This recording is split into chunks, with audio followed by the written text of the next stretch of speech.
How's it going, everybody? Welcome back to another episode of your favorite bass fishing podcast, Scales and Tails. You guys are not watching, but I'm looking into the camera because I have the camera on and I got a haircut. This is the first podcast I've done with the haircut. You guys, when we record this, I haven't actually posted any pictures of myself or videos, so you guys have no idea I have a haircut right now. But looking at it in the camera, I laugh because I look well put together. I look almost professional, some might say. We are joined by actually a real professional in the industry. You guys may be familiar, may not be familiar.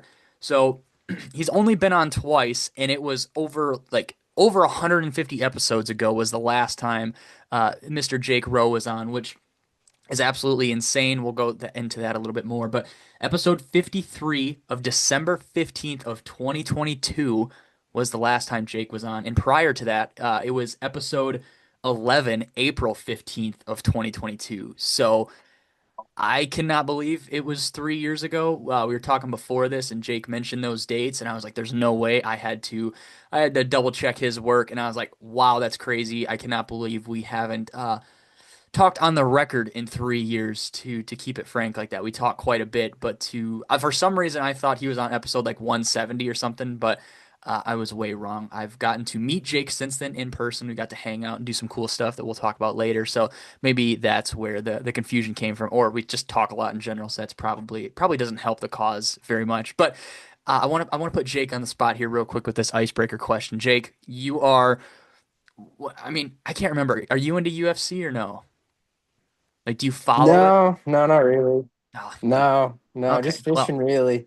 okay. That's Well, about it. you're in the Bassmaster Classic tomorrow, and they're like, Jake, we need your drive up song for the event. What song is what song are you sending back to him? What Spotify playlist share are you giving them with like the Jake song to get everybody hyped when you're walking up on stage?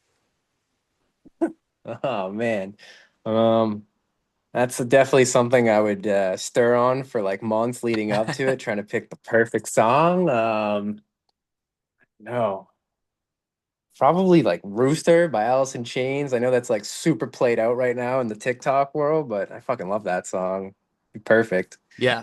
For anybody who doesn't know, Jake is like, I don't, would you say obsessed? Would you use that word like in the music world? Are you obsessed, do you think, or you think that's overplaying the use of the word? Like you are very plugged into the music scene. I would maybe not scene. You like music. We'll just keep it at that. You like music. Yeah, I love music. I listen to a ton of it while I'm working. It's like the only way I can get stuff done.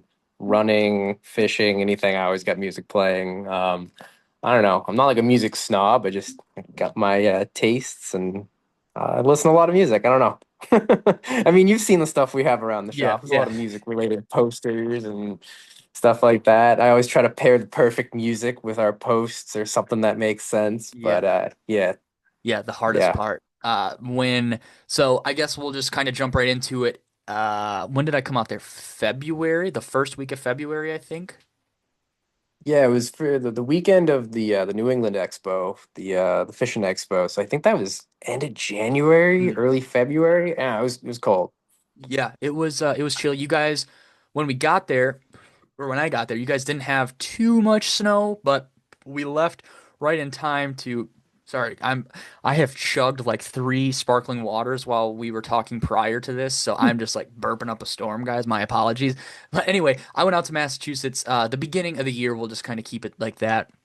Got to experience the New England show, got to experience Row Innovations in the shop, and just kind of that was my first time ever being out east, that northeast and that New England area.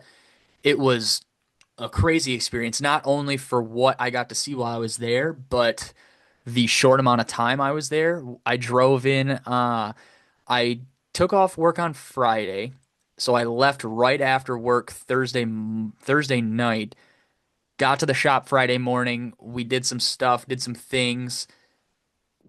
Hey guys, I want to take a minute to introduce you to my friends over at snooksnacks.com, an online tackle shop built by fishermen for fishermen. The owners are die-hard anglers themselves, and they put a real focus on swim baits and glide baits, the kind that all of us trophy hunters rely on. Snooksnacks partners with many brands to produce exclusive swim baits in custom colorways that you simply can't find anywhere else. Their swim bait lineup in particular is carefully hand-picked for proven mass production baits to custom handcrafted swim baits, all of which flat out catch fish. Snook Snacks is always giving back to the community too, with regular giveaways on rods, reels, and high-end swim baits. And when you place an order, you'll get lightning fast shipping and customer service that's second to none. If you're ever not 100% satisfied with your order, they'll move mountains to make sure you're happy.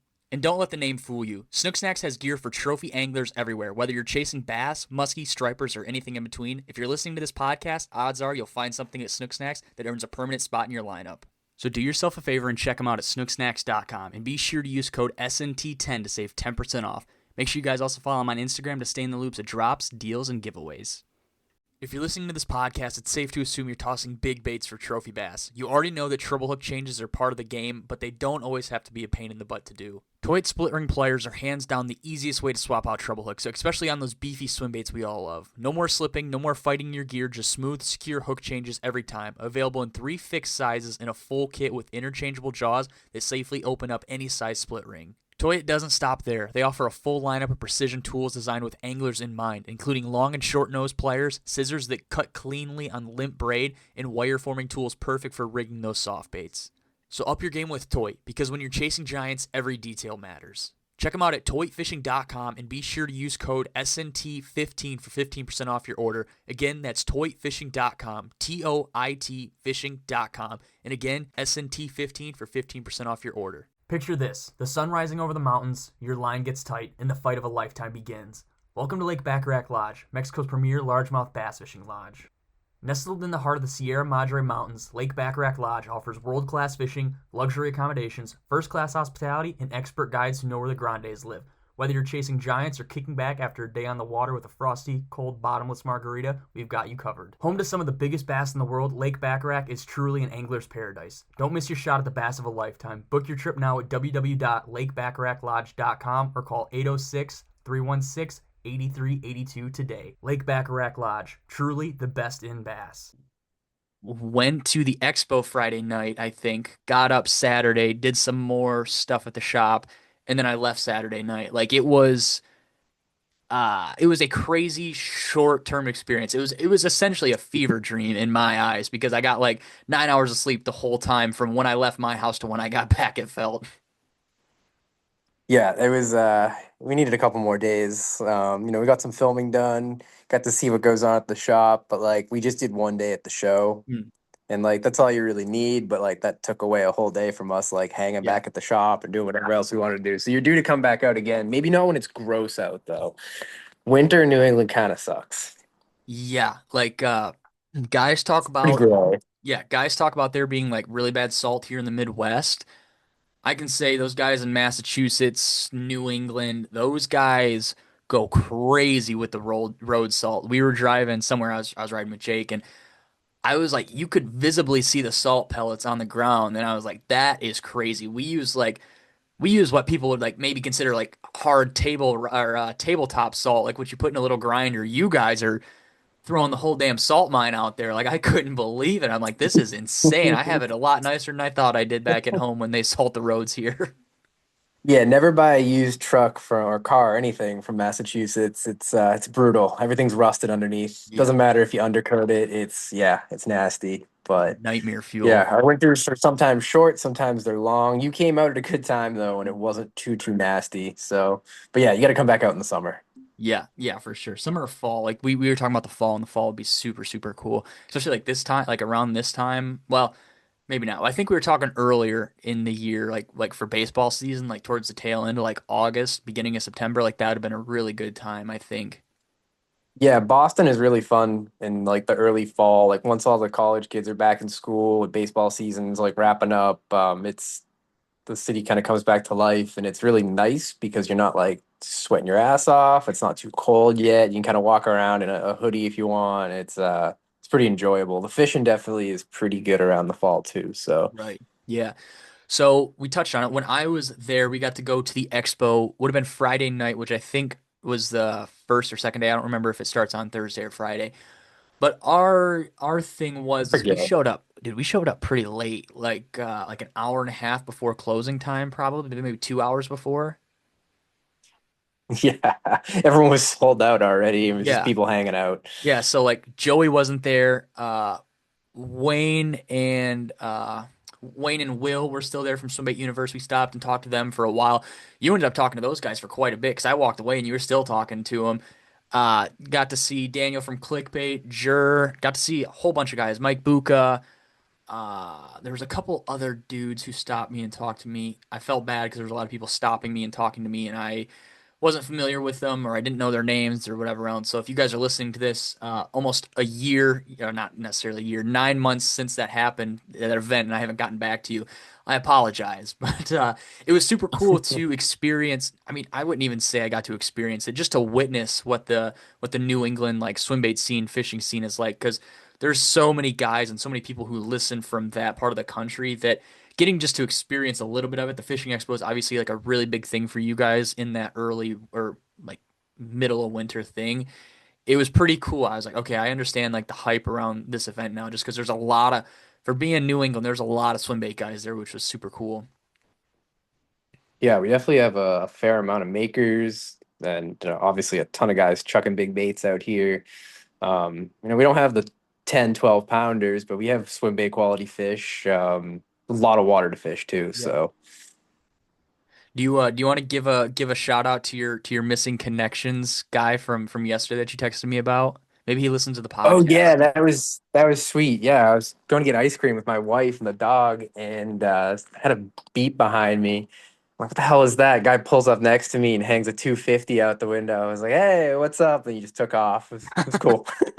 I don't know who it was, so if you're listening, what up, man? You spooked me for sure. I didn't know what was going on, but I hope you caught that I waved to you. I didn't just blow you off. So, Dude, I was thinking about that earlier. I don't know many guys out there who fish the 250. Like you had said that, and it really made my mind go. I was like, who could that have been? Like I know a decent amount of guys out there, but I feel like it's all three-piece wake baits or two-piece wake baits or crank downs out there. Like I never, hardly ever see glide bait guys out there for whatever yeah. reason. It's definitely land of the wakes up here. But yeah, no, I mean, guys throw them. I throw the smaller ones, but yeah, it was cool. Like when I would tow the boat around, I had a big row sticker on the side of it, so people would occasionally like say what's up. But like maybe it was you just saw the depth sticker on the back. I don't know. The stickers aren't huge, so he saw it and just happened to have a 250 riding shoddy apparently, and That's hung it crazy. out the window. That's so funny. Yeah, But yeah, missing what up, connections. dude? If yeah, I was about to say if you guys saw Jake in the truck, then you guys know who your missing connection was. It was Jake from Row, which is very funny. That whole scene, I could not imagine being there and listening to it play out because that you texted me that and I think I audibly laughed. I'm like, what the hell? Like what kind of like I say that, but I had posted a picture of the shop after I got back from my trip. And there was like multiple people that were like, "Oh, that's XYZ building, XYZ building, like it's named after XYZ." And I was like, "How do you guys know where this is? It's a random building like in town. Like it's crazy that I guess you guys just know landmarks like that. I don't know, maybe it's like I mean it's a cool building, but I wouldn't be able to pick it out of a lineup of other buildings like that. I don't know. I was just blown away. I was like, "Damn, these if guys really know if their you're from area the good." area, yeah, if you're from the area, you know what the building is. Just a quick note, we are not open to the public, unfortunately. I wish I could have people by. We've had a few people stop by and I've had to kindly say, hey man, sorry, we're not open to the public. I wish we had like a storefront or something, but unfortunately, I mean you see what it's like. We're Yeah. so tucked away in our corner. Um, we're a little hard to find, so that's why it's also a little concerning when someone can find our door. So it's been a while since that happened, but it does happen. That's funny. I don't think Yeah. I mean, yeah, it's an interesting building to say the very least. Very cool building. Weird. It's like the type of building that somebody would go into and film a ghost hunting TV show in. That was the vibe I got while we were there. Like I was like, oh, this is really cool. Like the floor creaks when you walk on it. Like that's awesome. And I was like, I guarantee somebody's died in this building. Like that's kind of eerie to think about. That's Oh, all I could for think the whole sure. time I we were there. mean, It's not like scary or creepy or anyway, but it's like you just look around, you're like, yeah, this place could definitely have an eerie or unsettling feeling just randomly out of the blue. oh yeah, try coming in at like 3 a.m. when there's nobody in here and everything's making all sorts of noises. You swear there's people walking around, but no, Oh, it's just an old building making noise. that's what you Um, tell but yourself, yeah, no, we Jake. love it. It's we've been here for damn. we just went on 7 years of business, like officially. And for like over 5 years now. We just extended our lease for another 2 years, and we got even more space. So like, I'm not trying to leave here anytime soon. Um, I don't know. It's kind of perfect. We've kind of just made it, as you saw, like just turned it into what we wanted it to. Yeah. There's two giant rooms now, four rooms, but it's kind of like sandbox mode in here. You just put up Yeah. walls, put up paint booths, do whatever you want. It's home. Yeah, that's what I was going to say. You just said not planning to leave anytime soon. And let me preface this to the people, to anybody, because nobody knows what the inside of this place looks like. If you, for whatever reason, were given 48-hour eviction notice, there's a good chance that that place would own a lot of the stuff that you currently own, because there's no way you're moving all that crap out in a time frame. There's so much stuff up there. There's so much heavy stuff up there. I was looking around and I'm like, wow. This is crazy. Jake could never pay me enough to come help him move some of this stuff out of here. It's like the type of thing where people buy like super nice appliances, then leave them in a house for the next people. That's like, oh, congratulations, guys. You have XYZ machine because it weighs 3 tons and Christian and I can't carry it down the stairs or the elevator. Like, you guys own this Yeah. now. There's definitely a few pieces of equipment in here that will be staying when we leave. The Bridgeport, we got it up here. It's like 2,600 pounds, I think. Hmm. Took 8 dudes, a forklift, all sorts of stuff. Without that freight elevator, like, nothing would be up here. Okay. But yeah, that one's staying. I don't know. Oh. I don't think I'm taking that with me if we move, but yeah, lots of heavy stuff. Yeah, to say the least. It sucks that like I'm saying it now, but it sucks that you like you mentioned you can't be open to the public or you can't excuse me, you can't do tours or anything just because there's so much would lucrative be the right word? Not lucrative. There's so much like IP, intellectual yeah, property laying around in yeah, plain yeah, yeah. sight. And, Like you can't we do have people come by, but it's tricky. yeah. Yeah, there was like stuff in there and I was like, "Whoa, like no wonder you guys can't make when this leads us perfectly into this. So while I went out there, we did and we were and we did film a video that we haven't necessarily gotten to pursue as much as we've wanted to as of lately, just because of hectic lives, hectic timelines, and super busy on both ends. And yeah, it was a lot of stuff of like, hey, you can film this, but we gotta make sure that this isn't in it, or hold on, let me clean off this table, or can we shoot it from this angle? Like there was a lot more like dude, director's cut. We'll just say that there could be like probably a 5 minute video of director's cuts of stuff that you were like, okay, we can't show this, or we gotta move this, or whatnot, whatever else it may be. Like there's a lot of stuff in there, like you said, intellectual property that it's like, oh my gosh, like you don't I mean you can't fathom all the stuff that is in there like around the shop that it may just be a little rendering or whatever else it may be, but you're like, oh yeah, this might not ever see the day of light if the guy decides to not pursue it. Like there's a lot of crazy stuff in there to say the least.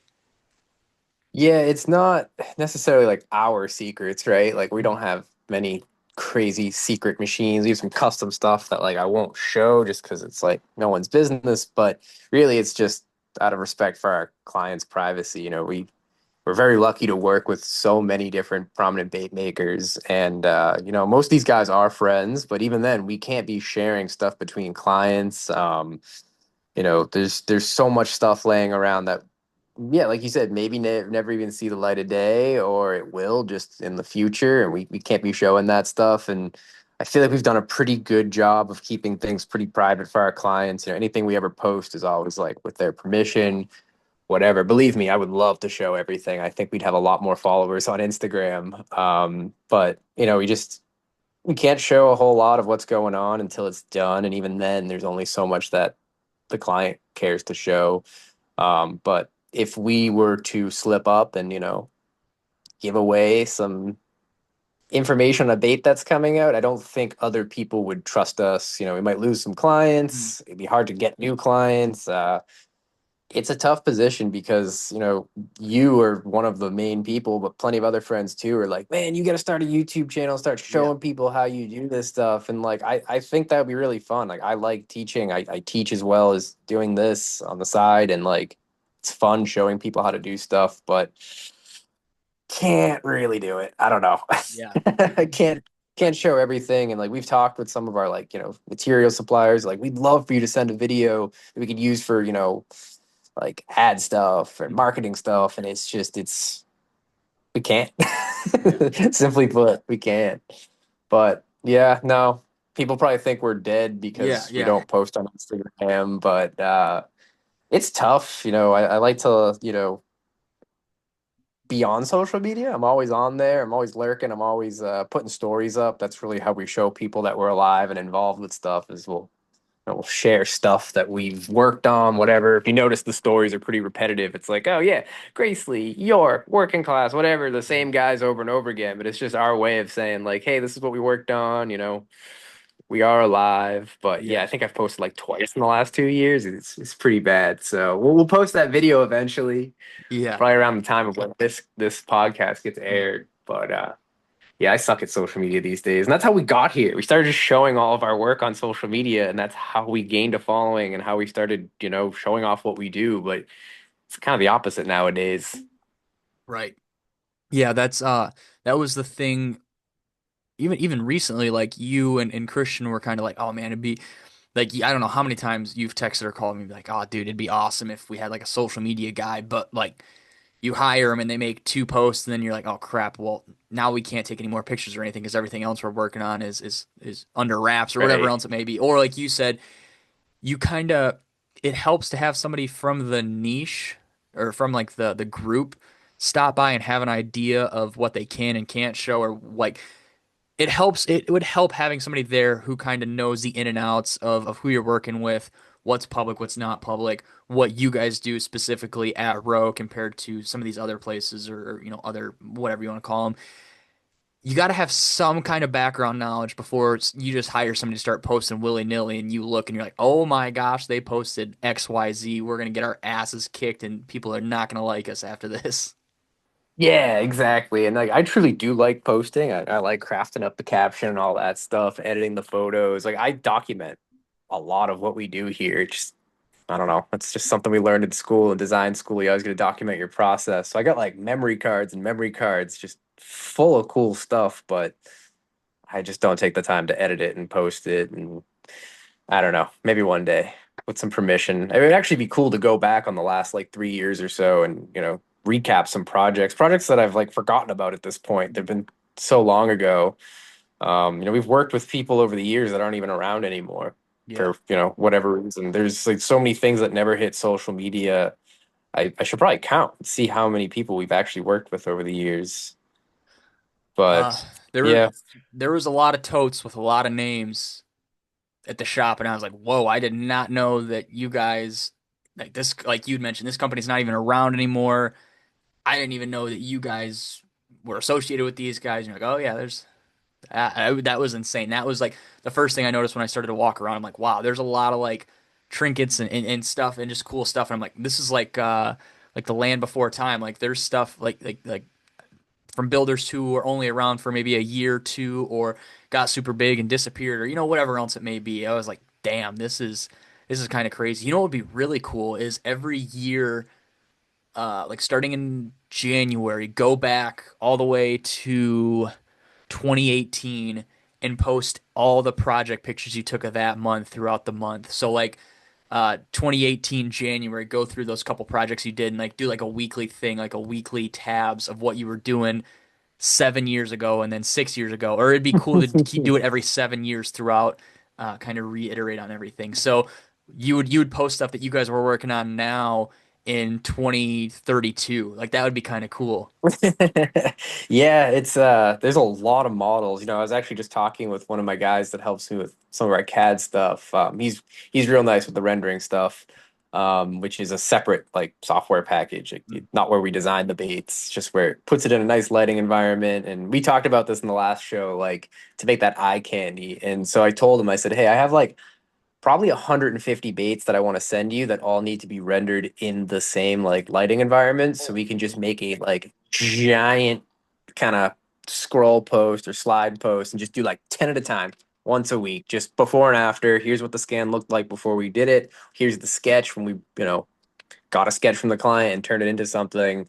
Just tell a quick story for each project. I feel like most clients would be down with it. I know there's some people who like don't want us to share anything, and that's cool. That's it's up to them. But there's definitely a fair amount of guys that'll be like, yeah, whatever, you can post that.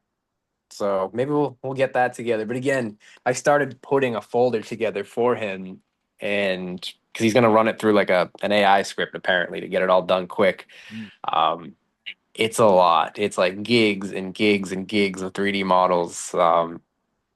Some of the stuff that I was digging through, I'm like, oh wow, like we made this and it never was like released. Like I Mm. wonder if they're ever gonna release that. Like stuff I totally forgot about. That's crazy. That's crazy that they brought this I mean, people would maybe not assume. People would guess that a builder comes to you guys to do X, Y, or Z. We've listed all your things that you guys offer, whether it's just to clean them up or molds, whatever it may be. So they come to you guys like, hey, can you help me with this? Whatever, whatever. They pay for the services. You guys are super hyped about it. They're super hyped about it. And then yeah, fast forward 4 years down the road and you're scrolling through your camera roll or your iCloud and you're like, whoa, this guy never came around to this. And he was like super hyped up about it, super psyched. Like he's still in business, he's still around, we're still doing work with him. This is just something that never saw the day or the light of day. Like that, that's crazy for me to think about because I know when I get hooked on something, I'm like, oh, I'm 99% of the time I'm riding this thing out all the way. And I know you and I have talked about all the work and kind of like back and forth a lot of this stuff takes. And so to go through all that in, one reason or another, not to put just one blame to it, but that thing to never be put out or be created or whatever else, that's crazy. That's a crazy thought to me. That's insane, Yeah, actually. yeah. I mean, we just honestly it gets forgotten about until we go back and look at it because there's just so many projects going on. But I would say for the most part, maybe a few here and there. It's not projects that just like totally didn't go anywhere. It would be like, okay, we worked on a bait, we designed it with them, we refined it, whatever, and then towards the end of the project or halfway through, we're like, oh, let's try this size and that size. And they maybe just decided to keep the smaller version as like, their secret weapon, their private project that they're never going to sell. Or a large version that they're like, man, like that's a fucking monster. I don't think I could sell too many of those, so I'm just gonna keep that for me and the homies or whatever. So I'd say there's probably only like 3 or 4 projects that totally just didn't go anywhere. We've had projects that didn't get finished because people just disappeared. That's a whole different thing. That was definitely more in the earlier days. But yeah, there's definitely been a lot of like versions or sizes or like, oh, someone did a crank down of something that just never ended up getting released. Not because it didn't work, just they just didn't feel it was the right time. I mean, some of these guys have so many variations of their products that they're kind of just waiting for the right time to release it. Some of it's seasonal too. So So are you hinting that there's a 17-inch Gracely Shat that you guys have been working on and it's only for Kyle and all his yeah, friends? yeah, There's a frenzy size yeah. Shat out there somewhere floating around that takes up 2 USPS boxes. Yeah. Yeah, no, nothing crazy with him. Kyle's our boy. We've done a lot of different variations of that bait with him. But what it comes down to is, we did that first project with him, and this is how a lot of other clients handle stuff where they get a new perfected master and they're like, hey, make me a one piece. Hmm. All right, cool. I can fill in that joint and what do you want to do with it? And they're like, I don't know, I just want to play. And then they take it and they mold it and they cut it up into a million different variations. They weigh it differently. And they realize, like, wow, having this original, just one piece master, it's kind of like a save point, right? You can just keep going back and cutting it up and making a Yeah. new version of it. And they end up expanding on the product line. And, you can't always just fuse the joint on a glide and move the joint and cut a second joint and all of a sudden you get a 3 piece. Doesn't always work, but it at least gets you kind of going in the right direction for iterating new products. So That happens. people hear that and that might completely clear the stigma of, oh, these guys only use CAD and don't do anything with their hands. Like that is not the case. Like these builders are still tinkering, experimenting, messing around with these baits. You're just giving them essentially a restart, like a save, like in a video game or something where you have a little quick save or something. Like they're just going back so they can always go back to square one. Like, okay, I got a clean blank slate that I don't have to try to recarve because it's a wooden master or whatever else. Like I can still do all this other stuff with it, and all this stuff is going to look similar at the end because it's all similar on square one. And I don't know. I know we've talked about it, and I'm sure probably on episode 53 we talked about it too.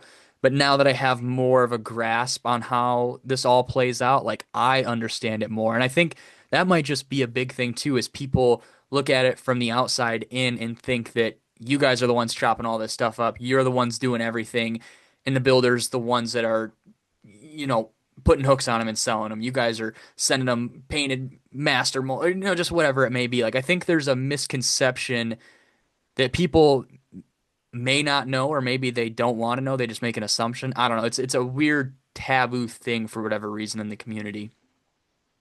Yeah, there's a lot of things we can clear the air on, and that's a good one. Yeah, when I hear the whole like, oh, it's not handmade or they don't carve, whatever, no, fuck that noise, dude. These guys are in their shops cutting stuff up, Frankenstein and things. If you saw some of the stupid shit we've come up with these guys just on the phone where, Kyle's messing around the shop, Mike's messing around the shop, whoever, these guys are all tinkerers. They're all making fish catching tools. And, sometimes you just try stupid, funny stuff and catch a fish on it, whatever. These guys are always playing with the next bait. Yeah, sure. Maybe after it gets refined and it's all catted out and stuff, which that's a whole other subject we can touch on where we do like a full remodel of something versus a rehab of the 3D scan where it really 100% looks like that original carving. So yeah, sure. There's a pause point, I guess you could say, on some of the carving, but even after they get that master, I'm not taking these things and saying, "Hey man, if we cut this up and weigh it this Yeah. way and we do it with this recipe or whatever, you can make a new product and sell it." These guys just come to me with their millions of ideas and they're like, "Hey, this is the next thing I want to pursue. How can you help me do it?" And I'll be like, "Well, the joints and the action and all that stuff is preference. It's up to you as a bait maker to come up with that. But here's how I can help." And we can go, I can size your master this way. I can give you a print that's just a one piece. We could make a mold of, your current bait at 2x the thickness. Whatever you need that you can't do by hand Yeah. quickly, and it's not worth doing by hand. Um, it's just a way to speed up the process. Like that's what our tools are for. It's not to just give everybody the keys to a new product and say, "Hey, go run it." It's Yeah. never been like that. Um, Hell, there's a joke or not a joke, something we bring up all the time when we're kind of in doing manufacturing for somebody. Um, they give us their recipe. We're not coming up with that recipe for them. And Christian and I, who you met, Christian's our like resin god in here. There's a comment like a year or two ago at this point where someone was on Universe being like, it's crazy that these row guys just, come up with the recipe for these guys and hand it to them on a silver platter and then they can start making it. Like, do you know how many baits I'd be doing a year if I was actually dialing in the swim and the weighting and the ballast, and just everything that goes into making a hard bait for these guys? There's so much trial and error in that. Yeah. We would not be getting anywhere with that. These guys do all that work themselves. We're here to help facilitate everything that comes after that. Hmm. Yeah. So a million things we can clear the air on. Right. But yeah, Christian and I joke about it all the time. He's like, "Yeah, man, like, I'm just making these recipes and giving them out to everybody and telling them how to make their baits." And for whatever reason, that comment stuck with him. I showed him one morning and he was like, "Do people really think that?" And I'm like, "Yeah, dude, people think a lot of things." Yeah. It I don't know. Like I know, maybe not on the podcast, but I know we've spent hours upon hours talking about this whole thing about like the weird obsession with that sort of thing of like, oh, they're not handmade or whatever else it may be. Like say, just to put this in perspective to you guys, I spent, we'll say, 20 hours carving a master, wooden master. Looks good.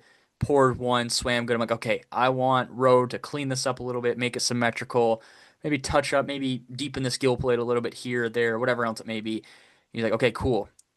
Exchange a couple renderings. I get it. I pour it. I sell. We'll say I sell a batch. I sell 100 baits, and people are reaching out to me like, dude, I love the bait, super cool, looks really good.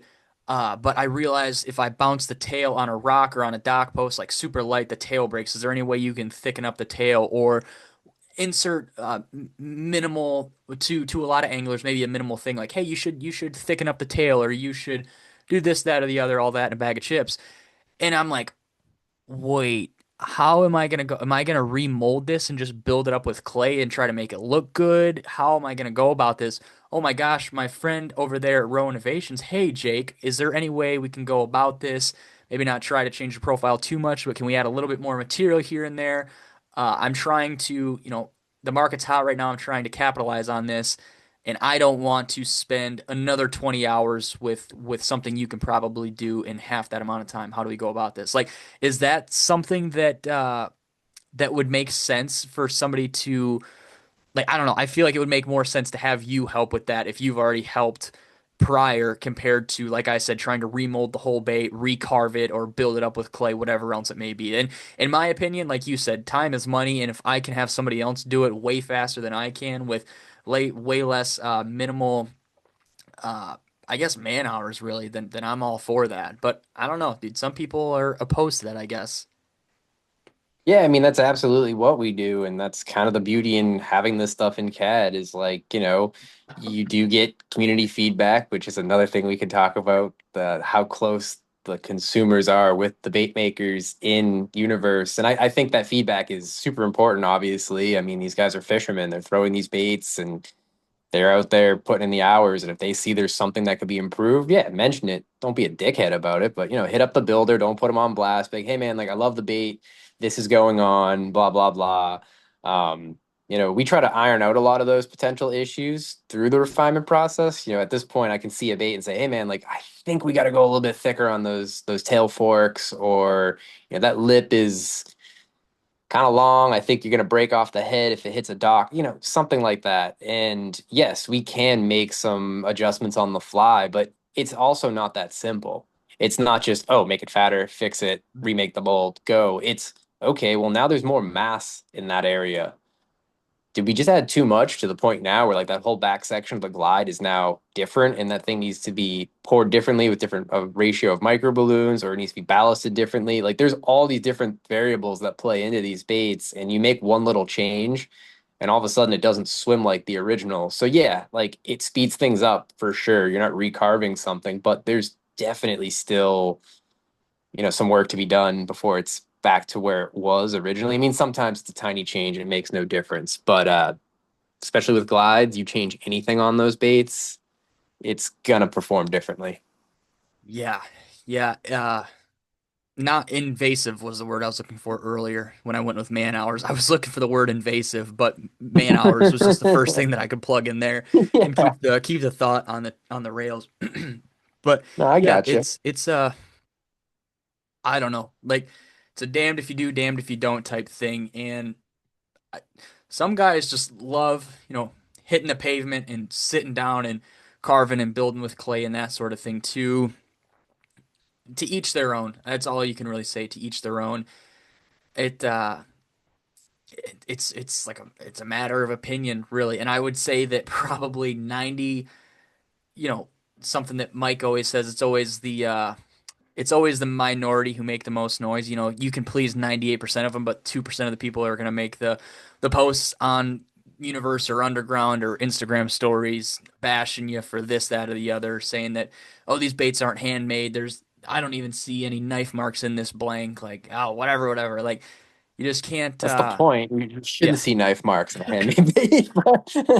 It's just, yeah, I don't know. Like, people always Yeah. find something to complain about. I know I've talked about that a lot on the podcast, and not saying that I'm excluded from that. I complain about stuff all the time, but it's just the fact that something so minuscule in the process of like guys act like the bait they have is like 3D printed. Nobody's laid a single hand on this. It was made by a computer. Nobody really poured this thing and weighted it and put hooks on it and painted it. Like, this was a completely automated process, and really, I that's not the wish. case. Yeah, I was about to say, really, that's not the case. There's I not an assembly wish. line of robots building these baits. Like, these guys and people are still weighing everything out, pouring it, painting them, putting the hooks on them, weighting them, tuning them. Like, it's still a full process. Nothing is not made by hand. At least in this Oh, world at this point in time, everything's still made by hand. In the resin game, absolutely. I mean, that's where it loses me because what's the difference between, hand carving it, make a mold, the process after that versus, CADing it up, even if it was hand carved, then taken into CAD, everything's the same from that point on. You're still making a mold. Sure, our molds are made with machines, but there's hours and hours of handwork that goes into those final molds, like after they come off the machines. We can get into that later too. Um, you know, everything is finished by hand, everything's assembled by hand, hand poured. You can go crazy deep into it. That resin, yeah, sure, we have some equipment that helps us mix it.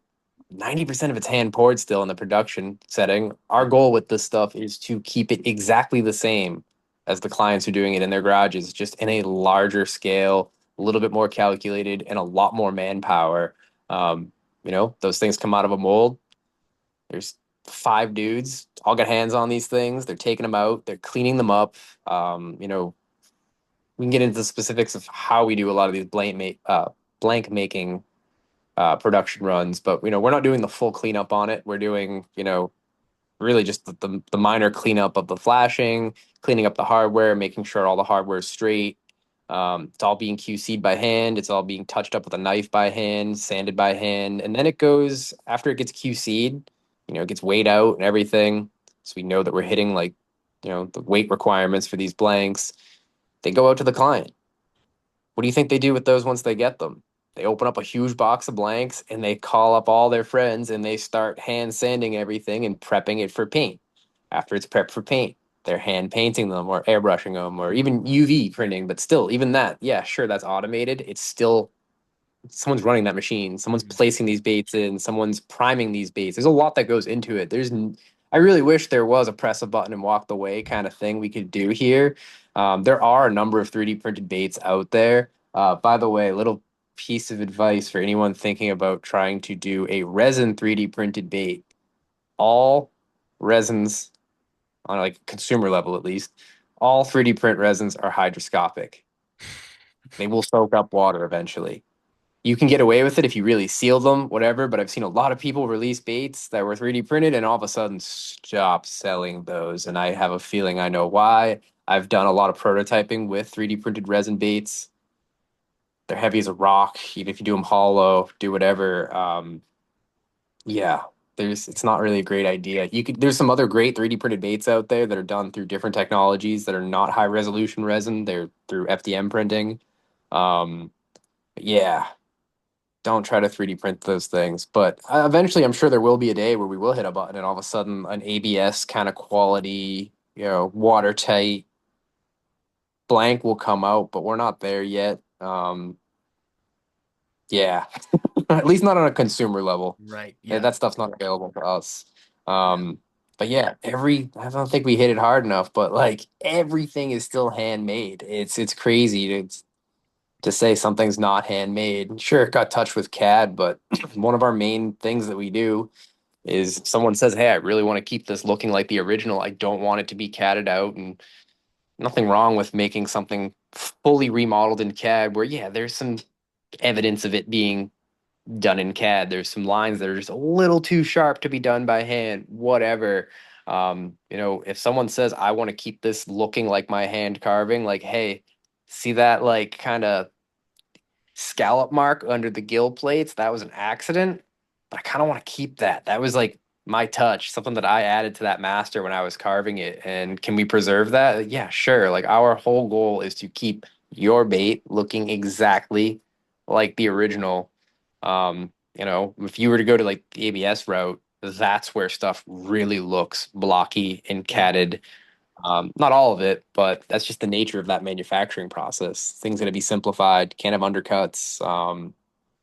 Yeah, but this whole handmade, look at me, you're not better than anybody else. I can carve too.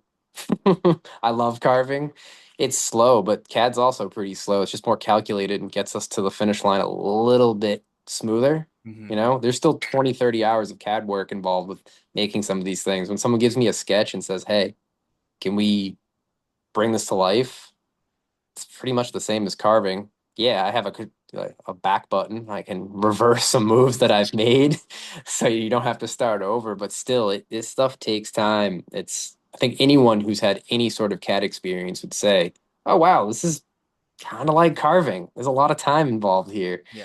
So I don't know. I've been seeing a lot of it lately. I don't know if you've seen a lot of it, but it's a good amount of people pounding their chests about, "Oh, it's handmade. It's all handmade. No CAD." It's like, all right, dude. Um, oh, there was something I was gonna. Oh, crap. What was it? We were talking about the manufacturing thing. I think it had something to do with Christian. Oh man, now I can't remember. Oh, it was something He's the good too. resin god. Resin. What were we talking about?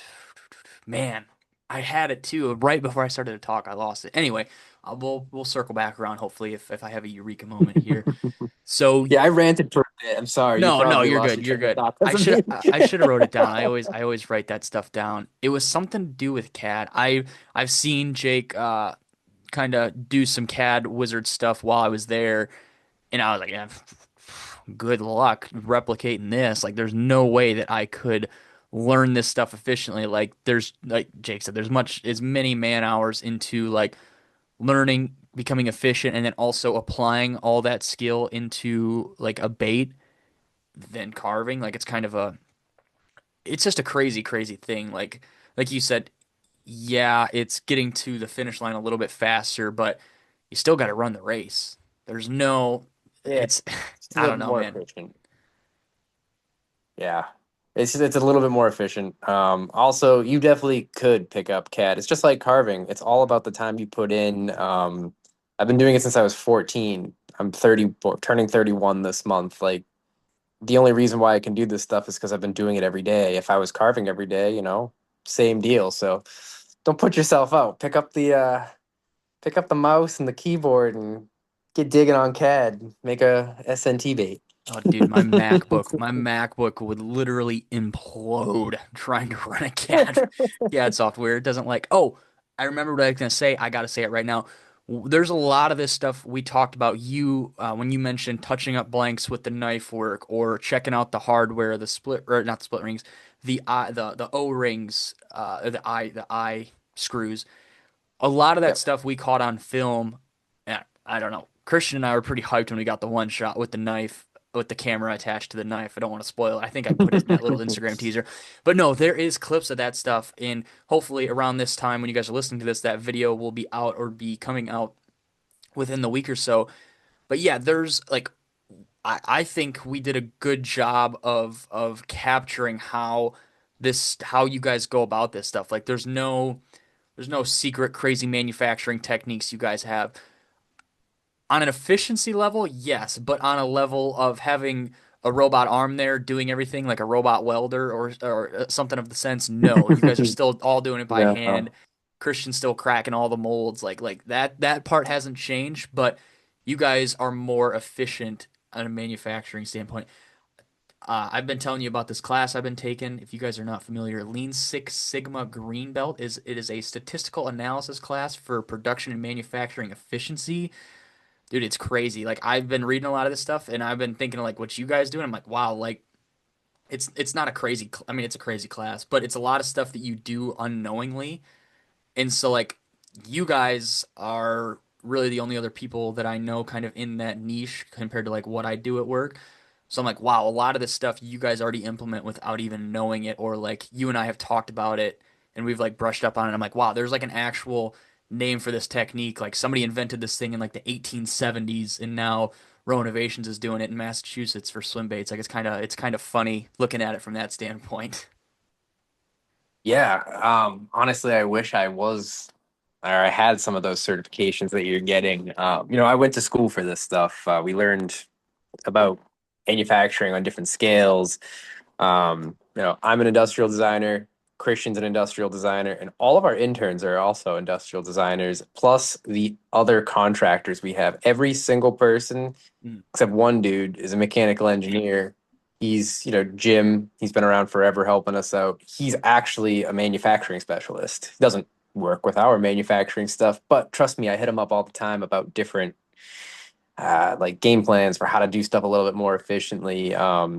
Yeah, we definitely have some experience from school. I also still teach at the college that we all graduated from, and I teach uh, sometimes CAD, sometimes or most of the times it's a 3D realization class, which is just a fancy name for like hardcore model making, um, and also a manufacturing class. That was something I did this summer. I'm no expert on any of it, but we definitely got a good taste of this stuff in school, and it applies here definitely. Um, that I should probably pick your brain about that class. That's It's probably some crazy, beneficial dude. stuff in there. It Or- yeah, don't tell Purdue University, but I have the whole textbook printout if you want me just to mail it to you. It might cost about $40 in shipping fees, but it's some pretty good stuff. Dude, we're so while I don't know if I'm echoing, but I have a huge half-gallon water bottle that's sitting right next to me. I was really when I was recording with Gilbert a couple weeks ago, I had that bottle open and I noticed like halfway that my voice was like super echoey, like on my end. I don't know if it was actually the mic was picking it up. I'm glad I caught No, that. I didn't notice it. Okay, I didn't good. notice I'm glad I caught that it. right now. But when this episode comes out, I'll be wrapped up with this class. It's been 10 weeks. Not terrible, but it has not been enjoyable. It's like an extra like 6 to 8 hours a week that I have to do while I'm not at work. So working Monday through Friday, those 50 hours, and then trying to find some time for this class and find some time for the podcast and stuff. It's been hectic, but there's a lot of good stuff in there, and I would love to. I would love for you to pick my green belt brain and maybe come up with some cool stuff. It's I don't know, it's crazy. Like I said, they prop this stuff up with super fancy names and techniques and stuff, and it's like, oh, like that. I wrote that in like week five, one of the discussion posts. I'm like, yeah, we do a lot of this stuff here, but we just call it this because we had no idea that this was a thing. It's a very interesting class. There's some people on the Instagram made a post or like made a story about it, and like the course title was in one of the pictures, and somebody's like, I took that class and it's the stupidest class ever. I think it's a pretty cool class. I don't think I'm going to use very much of it, but it's insightful. We'll say that. I didn't pay for the class, so I think it's insightful and it was worth the money because I didn't pay anything for it. Yeah, I mean, any free education you can get, jump on that. Even if it's not applicable right now, you never know when you'll use it. I wish Roe paid me to go to school. Hey, you get paid to go to school and teach though. There you go. Yeah, yeah, It's all once in a stuff you know. while. Yeah, I just regurgitate the stuff that I learned when I was there, and I mean, I didn't graduate that long ago. It was like 2017. I love teaching though; it's fun, and honestly, the reason I do it is so I can find my workers. Christian put in 2 internships with us, and I was just begging him to work for me come graduation, and now he just runs the shop here. If honestly, I don't know if he's gonna listen to this I episode or was not, yeah. but we're at a point now where I could not do what we were doing or what we are doing right now without Christian. There are so many things that are in his hands now where if he left me, oh boy, we'd be in trouble. So don't leave me, Christian, if you're listening. But no, I don't think he's leaving anytime soon. He has really helped us grow to a new level of business in the last. I don't know. He's been here since he graduated in 2023. So and I'm hoping that a couple of these other guys turn into full timers. We have a couple other full timers, but they're just no offense, they're not Christian. Christian's been my right hand man since the start. Well, not since the start, but since we really got deep into this whole okay, we're gonna start manufacturing baits. A lot of the handwork he gets to do, I don't. I'm kind of jealous of that. He's running that model shop, and I sometimes wish I could just take his seat and do some of the sanding work or any of the touch up stuff he's doing. But he's got some skill these days. He does some stuff with a razor blade, and I'm like, Yeah. Yeah. ooh, I don't know if I could pull that move off. And he's like, no, it's just do it like this. And I'm like, how did we go from me teaching you stuff to you teaching me stuff? It's awesome though. I love it. Dude, I think he really loves what he does here.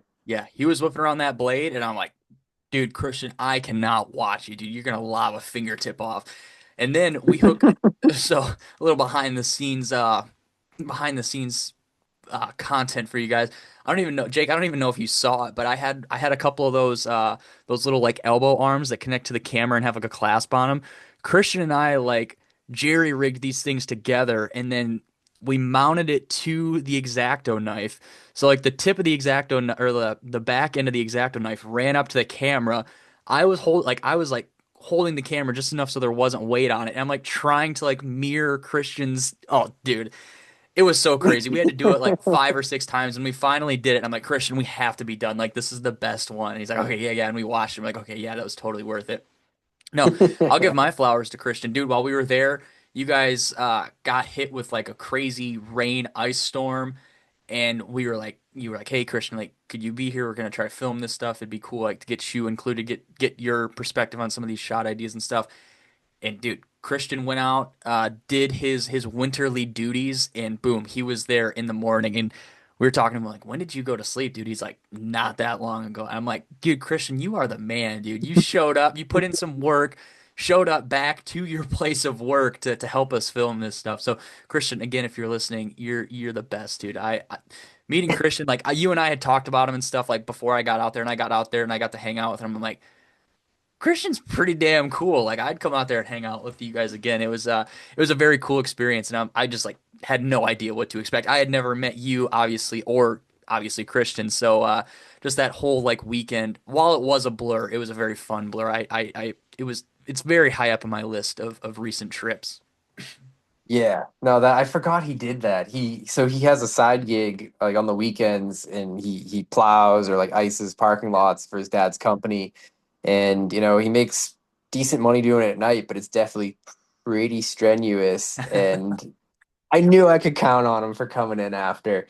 There's been times though where he showed up on a Monday, and I'm like, bro, you've been out all night, haven't you? And he's like, yeah, I should have done that. I'm like, you can go home. He's like, no, got shit to do. I'm like, you sure? It's okay if you go home. He's like, nah, I'll sleep after the work's done. I'm like, and this is why you work for me. He's the best. I can't say enough good stuff about Christian. We've had other guys too that have put in some crazy hours. Christian's got a friend, Colin, who worked with us for a bit, and one of the first manufacturing runs we did for a client, we were doing everything, you know, paint prep wise. And there was a show coming up, and we committed to it. We said we were going to do it. We had a manufacturing issue where we had to remake a lot of baits. Christian wasn't even working for us at the time. He was back at school. I called him up and was like, hey, man, can you help me crawl out of a hole? And he's like, yeah, Colin's going to stay too, right? I'm like, I didn't ask him, but like, I figured you're my guy to call. And he's like, no, Colin will do it. Just ask him. And I go to talk to Cullen. He's already got 2 Red Bulls on his desk. He's like, "Oh yeah, man, I've been planning on being here all night since I saw what we needed to get done." So with guys like that around, it really makes things a little bit easier when you get into a pinch.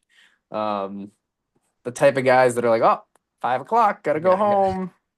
Yeah, I mean, hey, we all got lives to live, but Christian makes sure the work gets done before he goes home. So Yeah, and that I mean just not to not to boast you up or anything, but it also helps having a boss who not many moons ago was kind of in the same shoes as these guys as far as like, oh, these guys have a life outside of work. Like, hey, if you guys want to stay, like, we're gonna try to get this stuff done, but it's completely cool if you don't. Like, there's also an aspect of you respect those guys and you know that there's life outside of work. You know, dude, there's everybody listening to this, their boss probably is not relatable to anything outside of their own life or outside of their work life. So for you to be like, you guys be the size of company you are with the people and you being so interconnected with like everything that's going on around the shop, it's also like, okay, like my boss is pretty damn cool. Like he's gonna tell me to go home and sleep for a couple hours if I was just out busting my hump for my dad, helping him out too. So I think there's some respect that goes both ways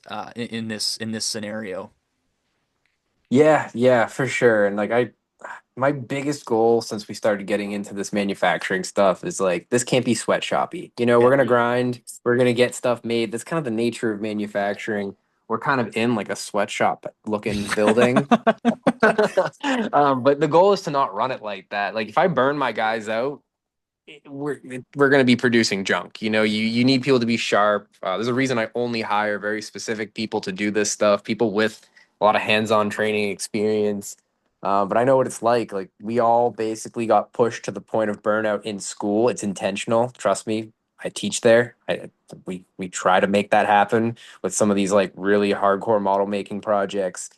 We're like, yeah, man, like we need this sanded to perfection tomorrow.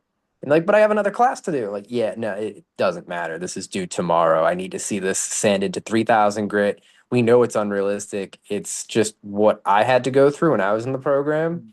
And it broke me. And I realized, like, okay, burnout is very real. You got to rest, you got to manage your time, whatever. So I've lived it. Christian's lived it. And I try to not let that happen at work. Right. Having that, prior experience is great. You know how far you can push yourself, but there's days where I have to tell Christian, like, dude, just it's fine. Just go. You're Yeah. cool. And he's like, I'll be in at 5 tomorrow. I'm like, no, you don't have to come in at 5. It's okay. We'll get the work done. But he's just so personally invested in his work that you can't stop him.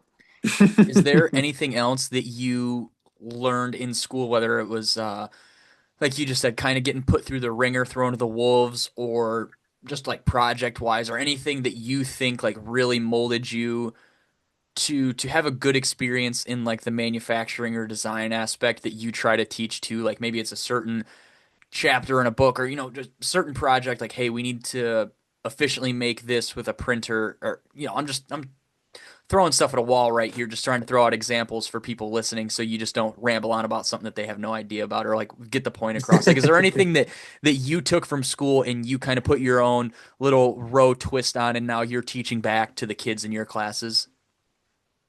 Yeah, definitely. And I think it really ties into the manufacturing stuff we do, or actually not even the manufacturing, just like the mold making and the whole purpose of the refinement stuff is, one thing that I learned definitely in our more hands-on classes, and it's really the basis of how we teach the whole class now, is like you can make something one time, right? Like, cool. It looks awesome.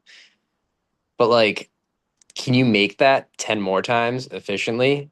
And then after that, can it be made 1,000 more times or 100,000 more times? Like it needs, like if you're making something, right, you need to kind of design with the manufacturing process in mind from the start. Yeah.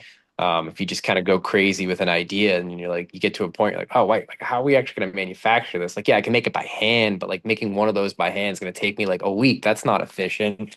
So what we kind of try to drill into their heads, and it's really the basis of what we do here with our mold making services, is like, okay, man, like you're making your bait this way, and clearly you're having a tough time like replicating that over and over again. That's because whatever, there's no real reason. I'm not going to bring it up, but like there's a couple different points along your process that we can change, do more efficiently. So you can repeat this over and over again and get the same exact result every time. This happens a lot in our CAD class too. We let them run free with making something and we say, okay, make a part that you are going to get cut in a mold on a 3-axis CNC machine and, it's going to get injected. Go make that part. Yeah. And they go make the part and it's got like all these crazy concave undercuts and everything. You're like, all right, cool. So you can't make it that way because of the manufacturing process that this is intended for. So, like, in short answer, it's trying to make something that can be remade efficiently, if Mm, that makes sense. yeah. If you make a bait that's like going to take you an hour to cast, and just one part of it's going to take you an hour, how are you going to make 100 baits Mhm. if that one part of the process takes you an hour for one bait, right? Um, yeah, designing with the manufacturing process in mind from the start is like our biggest lesson that we teach these guys, because a lot of these kids are super creative in design school. That's why they're there. They have crazy ideas. They don't always understand, like, well, in the real world, a crazy idea needs to work, right? You can't just make it one time. You guys are going to school to become a product designer. Am I making sense with that? Like, does Yeah, that yeah, yeah. is that No, simple enough? Yeah, yeah, like it's yeah. not one lesson or one thing. It's like a main sort of way of thinking with Mhm. all of these projects we do. Like I don't really teach a lot of the design theory classes. I did that. It's cool. It's kind of boring. It's really like abstract. It's really art based. I'm more on like the science side of these classes where I'm not teaching physics. I'm not teaching, you know, anything like that. But it's more of like literal making of objects in the shop and then making molds for them. And, you can't just make something on CAD and say, yeah, there it is. Like, no, Yeah. can you make that in real life now? Right. Do you I think that was think a really that's long-winded way of getting at right? it, Yeah. Do you think that's where these builders come from a fact of, say I make a bait, I make a wood bait, and I only can drop 10 a month, and these guys are like, we want 100 a month. I'm like, okay. So I invest my money, my knowledge, my time into making a resin bait. Cool. I do that for 5 years. There's a point in time where there's 2,500 guys who want to bait every month. I cannot do that with resin. I'm gonna look into ABS. Like it's kind of, I mean, it kind of like that same style thing. Like how many times can you replicate it efficiently where it's also worth your time and I'm sure your own sanity. And it's just kind of like Right.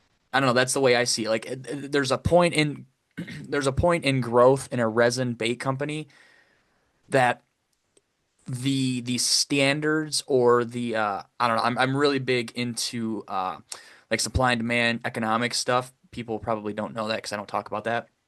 But like economic stuff, I always want to preach this. I always want to post it all the time, like the supply and demand thing. If the demand is high, like there's companies out there who simply cannot meet the demand for their baits. You know, if you guys type in supply and demand graph, there's always one spot on the graph, right in the middle, usually, where there's always enough supply for the demand. If there's too much supply, there's not enough demand. If there's too much demand, there's not enough supply. You guys look and you're like, this bait builder says he dropped 800 baits and they sold out in 5 minutes. What the heck? He needs to spend more time. That guy is trying to meet the demand, but his supply, he just cannot simply make the supply to meet what you guys are asking. Not that they're not trying, not that they're trying to corner the market or seize all the money they can without blowing the market up. Like they just simply like you cannot.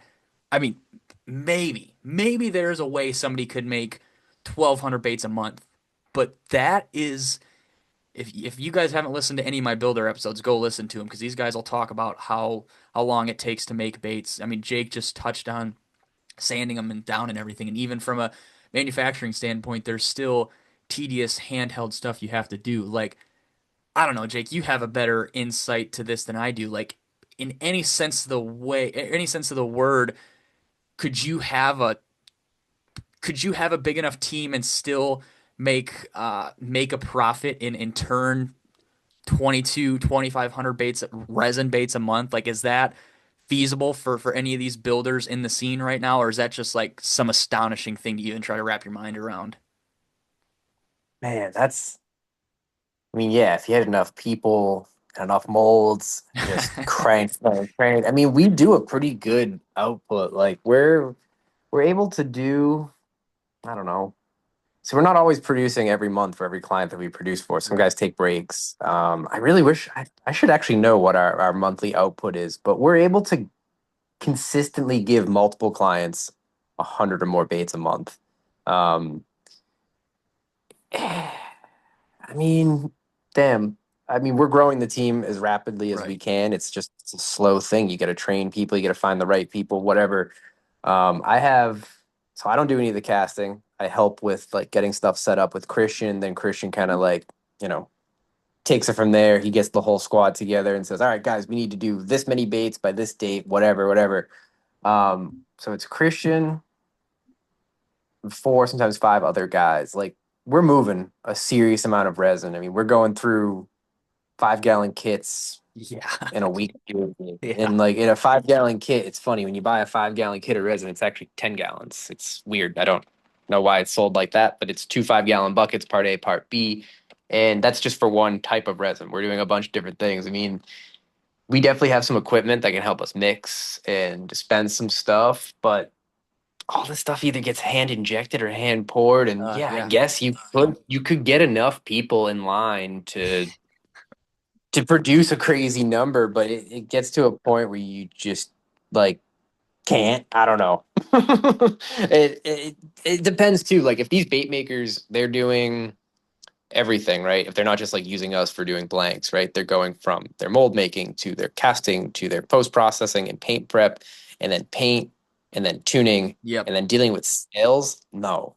I mean, hell, I know Throwback is putting out some numbers these days. He's got a team though. Hmm. A couple other guys, same deal. They're putting out some huge numbers, but like I mean, hey, I don't really know how many exactly they're making, but I'd say like anything over 2,000 baits a month with a reasonable team is definitely tough.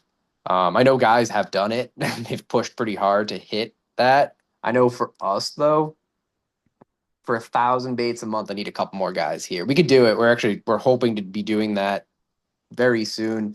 Some of the demand once we start making baits for guys, they're like, wait a minute, I have so much more time Yeah. to paint baits and deal with marketing, sales, new products, whatever. Yeah, dude, show season's coming up. Can we triple our typical monthly order? And I'm like, Yeah. yeah, we can try. Let's do it. Let's get the resin flowing. But yeah, it comes down to more guys. I think that's really a huge issue that the consumers don't understand. You know, everyone wants handmade baits, right? Handmade baits take a little bit more time than ABS injected baits. Even that stuff takes a lot of time too.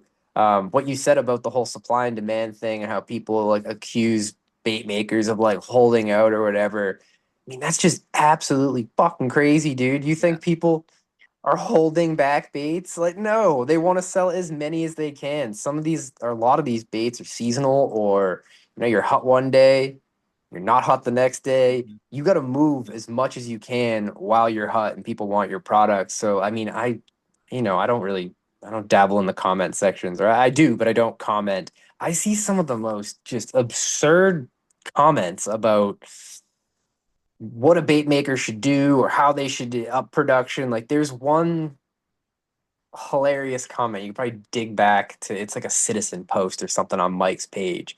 Some dude's like, "Oh yeah, here's how you make $1 million. You go and you make 100,000 pieces and you release all of them." It's like, dude, don't you think Mike would drop 100,000 pieces if he could? Those baits are hand poured. No, he's not making 100,000 baits to drop at once. He's also going to completely flood out his market just Yeah. entirely. But I mean, it's not like I'm not saying he's holding back on things, but Yeah. yeah, I'm not sure. I It's don't know where people come up with this stuff. yeah, it's crazy, dude. I just look at it now from being in the manufacturing world, obviously not Bates, propane tanks, but I just look at it and it's like being intrigued with like the like I said the economic stuff and looking at a graph and reading these comments and accusations and just the belittling of builders who are I mean guys if a builder could meet the demand to get everybody who ever wanted a bait in their hands like I do not doubt that there's not a builder in the world who'd be like, no, I don't want these. I don't want these 900 people to have baits this month. Nope, not going to do it. Sorry, guys. Like they want to provide you guys with these baits. Not only are they providing you with a tool, but they are obviously getting kickback in profit and revenue from giving or from selling these baits. They're extending their market. I don't know if you guys aren't into marketing, when somebody posts a fish on their story and they have 500 followers and 300 of their followers don't follow this bait company, and this guy gets 7 new follows from this, like this stuff adds up. So just because they're selling a bait, they're also getting a lot more kickback from you from just for your US dollars. Like there's a lot that kind of trickles into like the marketing standpoint of it outside of like social media stuff. But anyway, I digress on that. I don't know. The acquisition stuff really kills me. It's like I know a lot of builders, and not one of them has ever told me, "Oh yeah, dude, I'm only releasing 25 baits because I know 200 people want them. Watch this. I'm gonna get tore apart in the comments, and my wife and kids are gonna see some heinous stuff on my personal Facebook page. But I'm here for it. That's what I want. That's what I want to do with my company. It's like, no, guys, I Right. don't think that's what they're trying to do.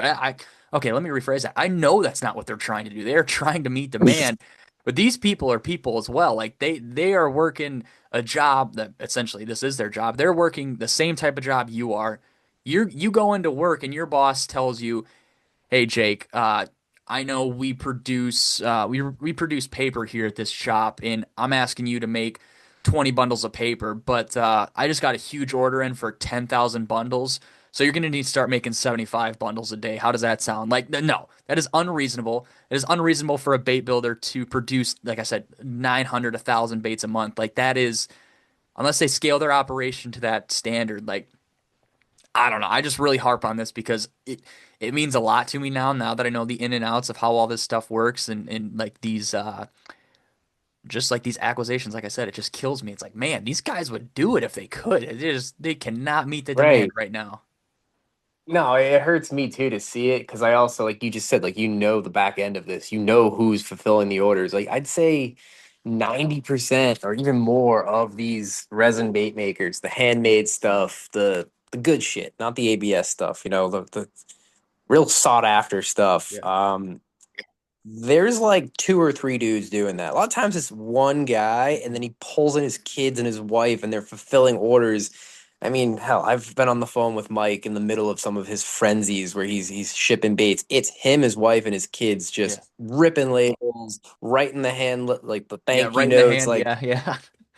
people don't understand, and I blame like, Amazon and like instant gratification with some of this stuff, but like these bait makers are just guys, Hmm. right? They're just people. A lot of these bait makers have jobs outside of this.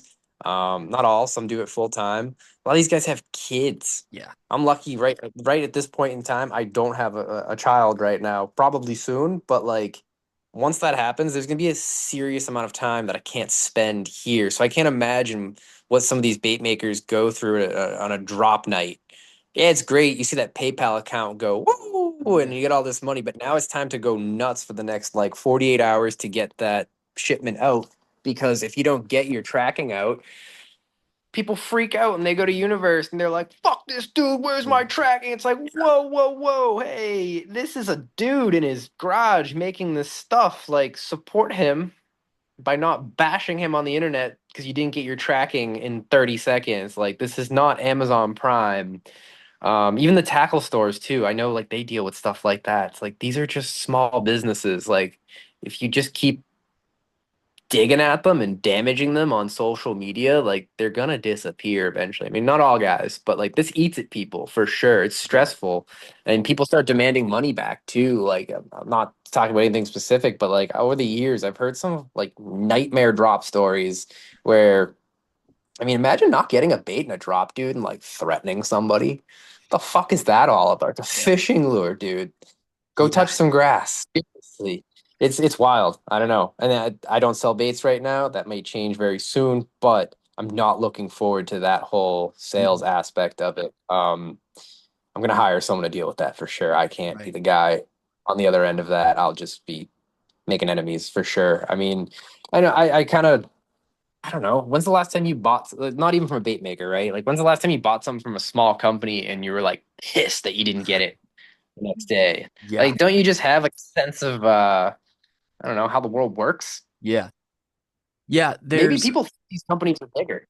Maybe they yeah, think I that think like that's the Mike, thing. Grace Lee have like 50 dudes working for them. I keep bringing up Mike just because we talk on the phone for way too long all the time, and I know you do too. But this goes for all of our bait makers. I mean, maybe we've all together kind of put this false front up that we are some monster company with 50 employees and little robots packing boxes. Like, I don't know. This isn't just swim baits. Like, there's plenty of small businesses Yeah. all around that deal with fulfilling orders, and I don't understand it. Yeah. Here, let me pause this real quick. I have drank way too much sparkling water. I now have to go to the bathroom. We'll be right back, guys. Okay, we're back. That is the first bathroom break I've had to call a timeout for in what feels like forever. I'm usually pretty good about holding my bladder, but as previously stated multiple times now on this episode, I think I had 3 or 4 cans of sparkling water, and then I also just drank like my half-gallon jug of water. So it was all adding up, and it just had to happen. But we're back. I'm cool and composed now. I'm not going to be rushing any conversations here. But we were talking about the supply and demand stuff, the aspect of small businesses. We see these follower counts. Working Class Zero has 80,000. Throwback has 30, 40,000. Gracely's right around 10,000. KGB. All these companies, Piz, all these companies on Instagram dashboard look massive. Like wow, these are well established brands. These are medium-sized brands you would see in the outdoor like the outdoor like hiking industry or skate BMX industry. Like these are well-respected companies. You would oftentimes assume, oh, there's a lot of people, and Jake mentioned this before. There's a lot of people behind this. Like that's a broad assumption. There's these guys have a legitimate business, so I'm assuming they have a legitimate warehouse or production area for manufacturing, or even just like a bunch of bodies on the floor producing this stuff. And again, like Jake touched on, that is really not the case. There's a couple places that I can think of off the top of my head that have, we'll say, 7+ employees, and then I would say that majority of these other places are 1 to 3 or 4 guy shops that are turning out these baits. And you hear about it, about what, like Jake was just alluding to, what goes into one bait, multiply that by a manufacturing level or even just a in-house level. That's a lot of, like, I don't know if you guys have ever heard, but it's a big thing because it's like it's cold where I live. But a piece of firewood gets touched like 8 or 9 times before it actually gets burned. That's like what's happening to one of these baits. Like these baits are getting popped out of the molds, saying that we went through all that whole thing.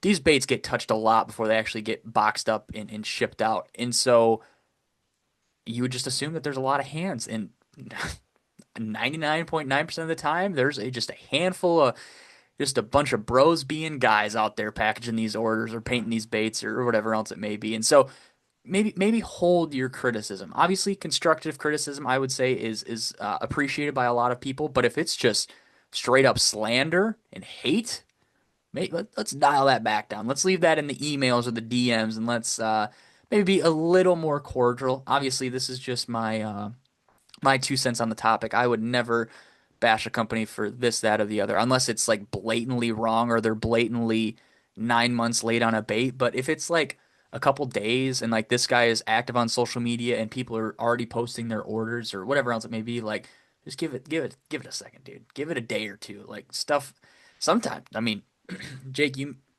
Jake, you oh my gosh. You order a lot of stuff for of like your manufacturing process. I mean, is there times where stuff gets scanned and the system doesn't update for 2 or 3 days, and then all of a sudden you just have a package at your door or a truck at the unload gate where stuff like that, like believe it or not, it's not always on the builder. Like yeah, USPS is not the best, but they obviously have their flaws, their own flaws as well. Yeah, it's just a bunch of people. There's a ton of room for human error. I mean, yeah, some shipping companies are better than others, whatever. Like think about, say, you, right, with your magazines, the zines. You know how much time and effort it takes to make those labels. There's a period of time where that label gets printed. Yeah, it's in the system. It's kind of just hanging out for a couple days until you can go put everything together, drive it on down to the post Yeah. office, and then it gets scanned again and gets dropped off. Sometimes you hit that post office at the end of the day, might not make it out to the next day. Sometimes things just go rogue in the system. It's gonna get there. If it doesn't, I know most of these bait makers will do their best to replace it, whatever. Um, but yeah, it's wild to me when I see people freaking out over the speed of fulfillment, we'll say, on all of these baits. And back to the whole bashing thing. I mean, you got to realize I got probably 5 or 6 people we work with where their wives are actually the person that's on the other end of that Mm. email when you get your confirmation, or running the Instagram or Facebook DMs. Like, you're not always talking to the bait maker. So when you're saying, "Hey, fuck you, buddy, where's my baits? I just spent $100," you're talking to someone's wife or child. Like, I don't know, man. Ease up. It's crazy. I don't know. Can harp on it forever, but like, yeah. Like I said, I have like at least 5 guys who've told me that their wives see some pretty bizarre comments thrown their way. And they're like, "Hey, man, just so you know, you're not talking to the bait maker. Like, I can run this up the ladder. Don't try to kill me through Instagram right now. I'm sorry." And then they go to the universe, and I love universe so much. I think it's the greatest thing for, the community. Like, everything's on there. It's also bad for the community sometimes. But when you go on there and you say, "I ordered a bait from Toxic yesterday, and where's my package? This guy, does he take forever to ship?" And then you get the whole peanut gallery being like, "Well, yeah, sometimes it takes a little bit," or, "Yeah, that guy sucks." But everyone puts in their personal experience in that comment section.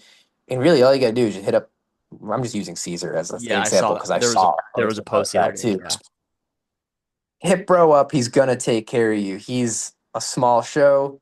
He's doing everything he can to get you your bait. When you go and make that that comment. It opens up the door to everybody throw in their 2 cents, and then some guy who doesn't know anything about the company sees it. Think about how many people are in that group. Mhm. Not everyone knows who these bait makers are.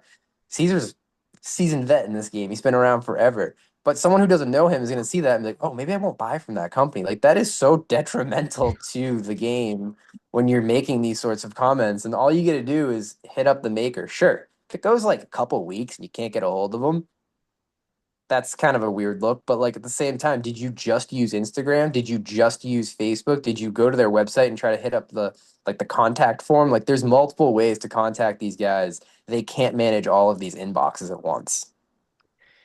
Yeah, there was So something I was stop gonna. bashing your stop bashing your local bait maker. It's making everything look bad. Yeah, there was something I was gonna add to that, but it slipped my mind. It's just I don't know. Believe me, guys, listening to this, like don't make it. Don't. Oh my gosh! Wow. Come on now, words. Don't make it seem like I am beyond wealthy rich and I just have $100 bills to throw away to builders and don't expect my bait to show up on time. There's like a point in time where, yeah, it's $100. Like that's a lot, 200, 300, $400. But you also got to look if it's a builder that's been around forever, using Caesar as the example because there was that post a couple weeks ago now. It's like, man, this guy has, going back to the follower thing, like this guy has a big page, a good following. You type his name on Universe or Underground, one or two other posts that are like that, and that guy's getting dragged in the comments because everybody's saying they've never had a deal with or never had an issue with it. You're like, oh, okay, this is like not normal. It's probably going to get squared away in the next day or two. Cool. Like, if you guys do a little bit of research or an investigation work, you're going to find out that 99% of these guys are always squaring you off on deals. Not, I mean, there's even been stories where guys are like, oh, I forgot to fulfill this order for 2 or 3 days, and they'll throw an extra bait in, or they'll throw some stickers or a hat, or whatever else it may be in. It's just like, yeah, it's a small business. Are you guys telling me you're gonna go down to your local egg stand and just absolutely become unglued on this lady because you got one double oak or double yolk and you should have gotten five in this carton of eggs? Like, no, dude, you're just gonna be like, okay, it is what it is. Like, next time it'll be better. Like, it's just, I don't know. The constructive criticism, there's a difference between constructive criticism and then just completely tearing apart somebody's business. Yeah, and that's always like we've talked about a million times in our Yap Fests that go on for hours. Is like the weirdness of the blurred lines with Universe, right? Like I said, I love Universe. Don't take this bad at all. Like it's not that. The bait makers, the consumers, the wannabe bait makers, the soon to be bait makers, the flippers, the collectors, everyone's in there talking.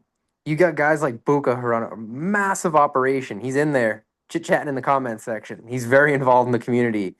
And then you got some dude who knows nothing about his company. He's like, yo, fuck you and your baits. And he's like, come on, man, that's not too nice. And then you get everyone that jumps in and has their 2 cents, whatever. Like, it is a very odd universe where we have the people making the baits and the people buying the baits so close to each other where they can just converse right then and there. And I think a lot of these guys too also get a rise out of like getting a response from a bait maker, especially like a well-known guy. I mean, we talk about it all the time amongst the clients. They're like, yeah, man, like I made the mistake of like responding to some guy's DM and now he's been blowing me up and like talking shit for days. Like I deal with it too. It's crazy. Yeah.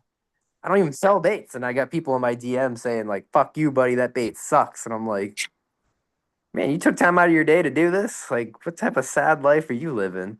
But you know what I mean about the whole like weirdness with the blurred lines of like who's who and everybody talking on the same thread. It's kind of cool in a way.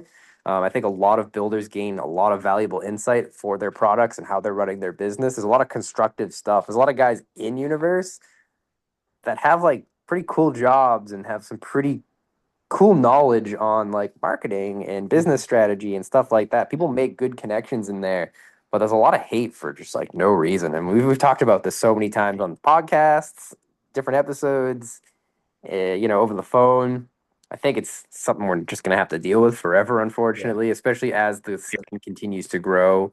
I don't even know what is the count on universe these days. 41,000 probably. I don't know. I'm a moderator. I should probably know that. Oh, 43.4 thousand. I was way off. It's a lot of people. Yeah, that's It's a lot of couple. people. A few, I would say, maybe more than a few. Yeah. But We know guys are just using it as an echo chamber too. Like, there's really nothing wrong with that bait. They just want to like hear themselves talk and get, a rise out of yeah. people. And you'll see just like pointless posts. You're like, man, all you had to do was just hit up the bait maker. They would have taken care of you. Like, instead of being like, is this how the bait's supposed to look? There's like a little bubble right here. And then everyone jumps in. It's like, I don't know, man. Just keep that to yourself. Go take it up Yeah. with the bait maker. All you're doing is stirring the pot. Yeah. It's I'll not tell you great. guys, I'll tell But you guys hey, I what. think at this point, it's not going away. Right. If you guys have a problem and you can't get a hold of a bait maker, I'm just putting myself on the line out right now. If you guys have a problem with a bait maker that I've had on the podcast or whatever else with one of their baits, and you guys just cannot simply for the life of you get a hold of them, and before you make a post bashing them, message me. I will try my hardest to get you guys squared away to I'm gonna do my part to limit these maybe a post that you regret making after people drag you or whatever else it may be. But let me help you guys. I'm gonna do that. If you guys have a problem with a bait builder that you guys know I'm acquaintances with or I've had on the show or that I've interacted with, I'll do my best to be the middleman and get you guys all squared away. I cannot say that I'll be the end all be all of every problem you have. But I'm gonna look out for the builders. I'm gonna look out for you guys. I'm gonna add that to the resume, add that to the bio of things we do here at Scales and Tails Media. I'll be the middleman for transactions you may think have gone haywire. Maybe we can clear some of these heinous posts up, hopefully with my rightful doing. Anyway, this is late enough in the episode. Maybe only half the people made it this far, and everybody that's listening might not ever have a problem. So I might never have to be the middleman. But if not, that's okay too. I'd rather save somebody the embarrassment, social awkwardness, and just the anger of just writing a very strongly worded Facebook post. If I can do that, then I win. I win. So yeah, just don't Yeah, bash you're them, really putting yourself out there with that one. That's dude. but no, same goes for me too. I mean, we are having like a personal level with a lot of these bait Yeah. makers. I would do my best to. I know these guys aren't trying to ignore people. I would do my best to put people in touch with the right people to get their problem resolved. I support my clients just like they support me, so I feel like that's the least I can do is if there's someone with a huge issue who's about to go blow up on social media. Don't hold it over our heads saying, hey, if you don't answer me and get in touch with the bait maker, I'm going to go blow up on social media. But Yeah. yeah, I will do the same thing. Um, 99% of the time, these bait makers are going to take care of you. hmm So, Yeah, 100%. I'm vouching for the bait builders that I know because they're all good guys, good people, good families, good companies, and they'll make it right. They just have to be aware. If they don't see your email and they don't know that there's a problem. So I'll be the moderator there if the problem ever arises. But this is the age-old question that often gets brought up after podcasts or maybe if you make posts. I know last time you were on episode 53, which is crazy, it was right around this time. It was obviously December, and you guys had openings, your openings kind of loosely open for, or, oh, here we go, words again. You had some openings for business in 2024, and you made that calendar post, and it kind of blew up, got a lot of reach outs and stuff like that. And it was maybe some guys were confused on what you guys wanted to offer, what you were able to offer around this time if you guys were super busy or whatnot, or maybe you needed more manpower to achieve more things. Uh, during while this podcast comes out, you guys will have some openings going forward for certain things. Kind of elaborate on what you guys are offering, and if somebody is intrigued on what you guys are offering, what can they bring to you that's gonna make the process a lot smoother, make their lives easier because it's like a time thing, and make your life easier, whether it's like a design thing or their ideas, whatever else it may be. Like, what are you offering, and how can people make it as easy for you, and you vice versa make it easy for them? Ooh, big question. I Yeah, let's mean, unpack simply that one. put, Let's unpack that one. yeah, let's What unpack projects do you guys have open? What are you willing to take on? so I mean, every time we do some sort of post on social media or we do a podcast or whatever, it kind of just reminds people that we exist and they're like, oh, right, I should go run that to Row and see if they got any openings or whatever. And then there's always the group that's like, Row's never taking clients, blah blah blah. Like to be real, we're always taking clients. There's been times where we're like totally shut off and we're just like, hey man, we're so just overwhelmed. Like I can't even have a conversation right now. I'm always down to talk at this point. We have a pretty solid bandwidth where we're ripping hard right now. We have so much going on. Um, Really, the types of clients that we're looking to take on in the near future, and this is like the time to hit us up. We have not booked out the entirety of 2026. We've booked out a lot of different stuff throughout the year, but there's still openings. Really, it's guys focused on the hard bait game. We do a lot of different stuff. We do soft bait molds, both out of the swim bait world, some in the swim bait world. Soft baits are cool and all. It's just really not what we're focused on right now. We have a really, really efficient system going with these refinement projects or, ground up designs. Ground up designs, we definitely take on a lot less of those projects just because they're time consuming. There's a lot of back and forth, a lot of gray areas with the timelines too. There's a lot of trial and error and testing on the client's end with the R&D side of things. So we definitely limit how many we take on there. You're not just going to throw a sketch at me and be like, make me the next bull glide. It doesn't work like that. You got to know what you want. Um, yeah, but right now we're focused on hard baits, and it's really the guys that are looking to not just take their product to the next level, but potentially have stuff manufactured by us. We have a really wide circle at this point, and we've had a lot of growth, with our clients. They're growing, we're growing. Got to a point where we have probably 7 or 8 main clients that they're keeping us busy 24/7, whether it's new design, mold production for stuff in their shop, mold production for stuff in our shop, and then actually running production. So, we're always down for a refinement job, um, hard baits of all kinds. I'm really hoping to see some new materials come out with. There's a lot of different baits that I'm seeing that are not just straight resin or not just, straight silicone or plastisol. There's some hybrid stuff. We're actually working on some stuff like that. Um, Basically, if you have something and you're invested in your brand and you're not just looking for us to essentially throw you the keys to a new product, we're down to work. Like I said, mostly hard bait related stuff, but more so the guys that are like, hey, I need to get this refined, but then I also need you to start churning out 150 blanks for me a month. Those guys are going to get put straight to the front of the line.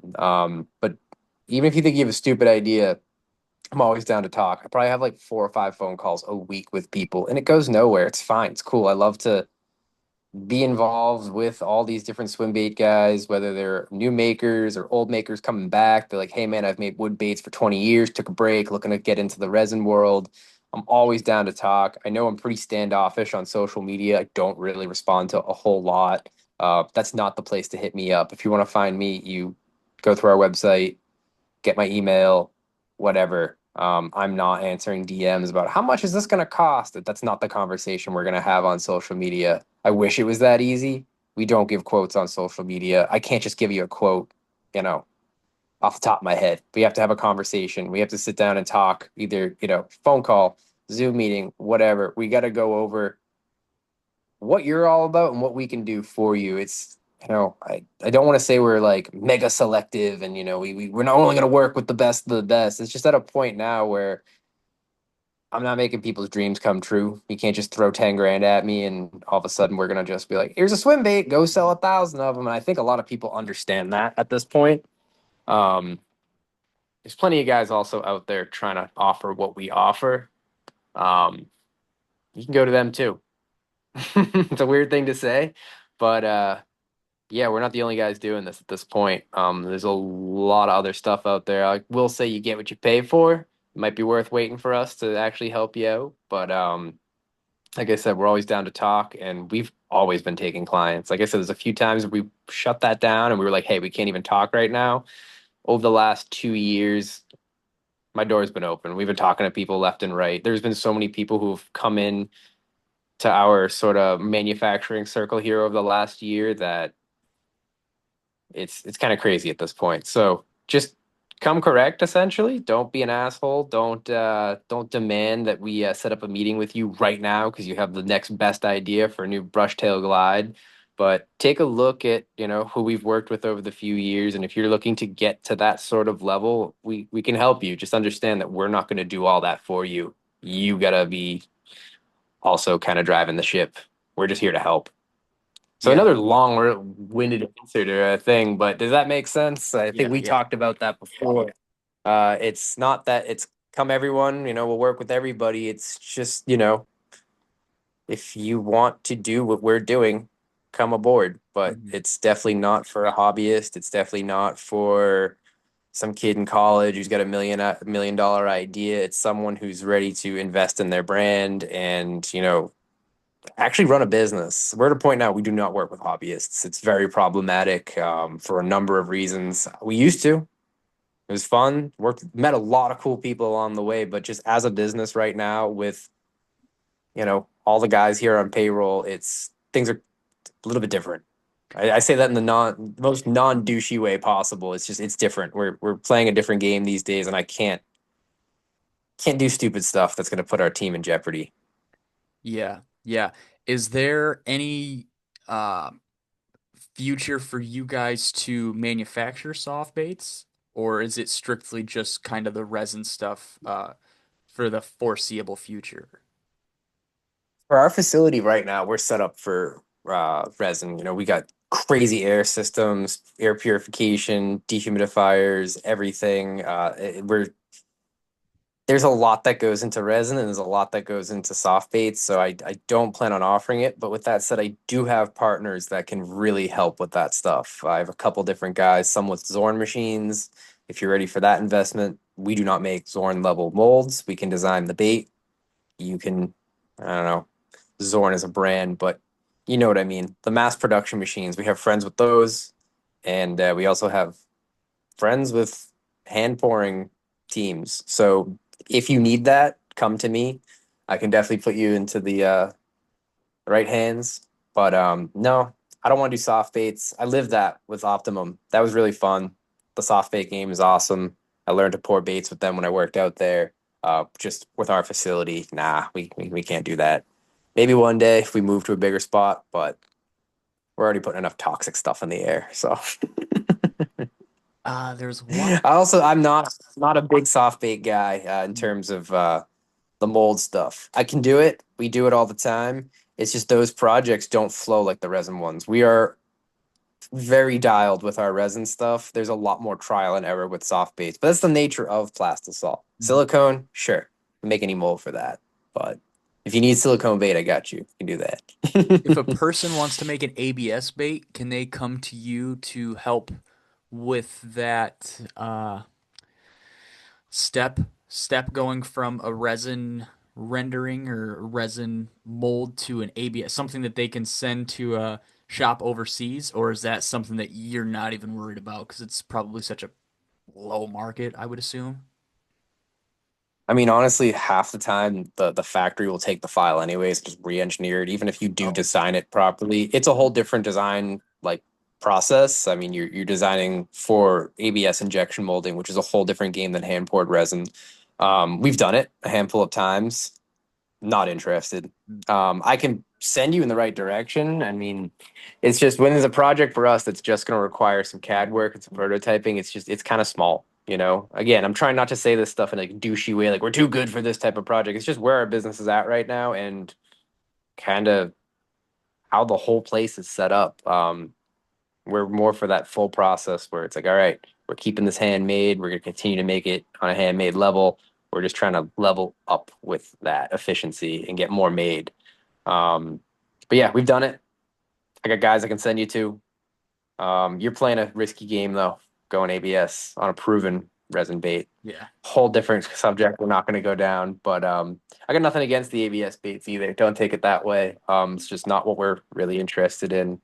But hard baits, or resin baits, silicone baits, come on down.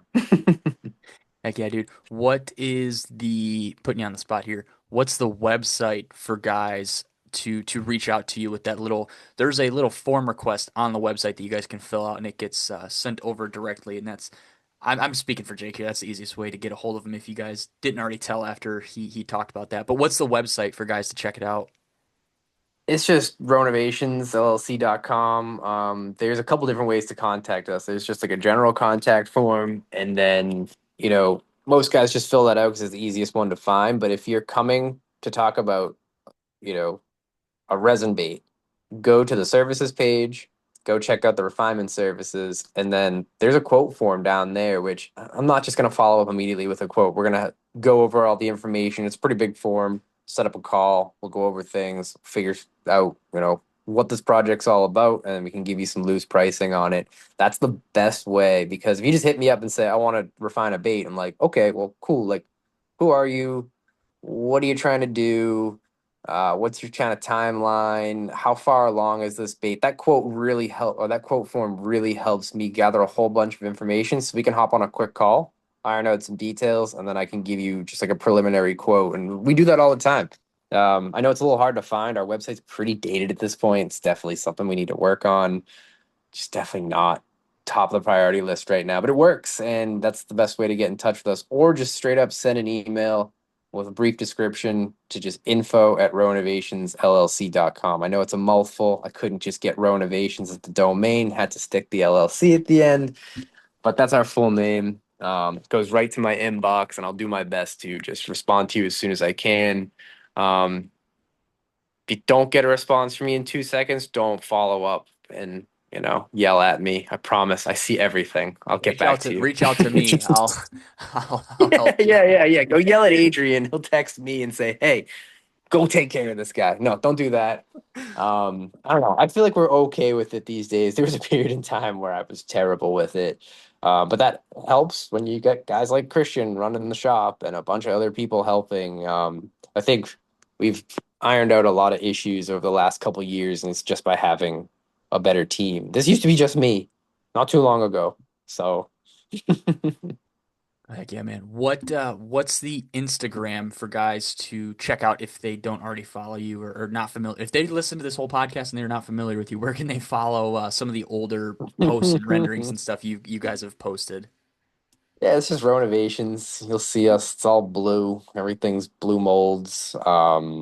We do not use Facebook these days. I just purely have it because I have to have it with a business page on Instagram. I actually found a bunch of messages in there about a month ago. I feel really bad. I totally missed those. I'm sorry if you're listening. My bad.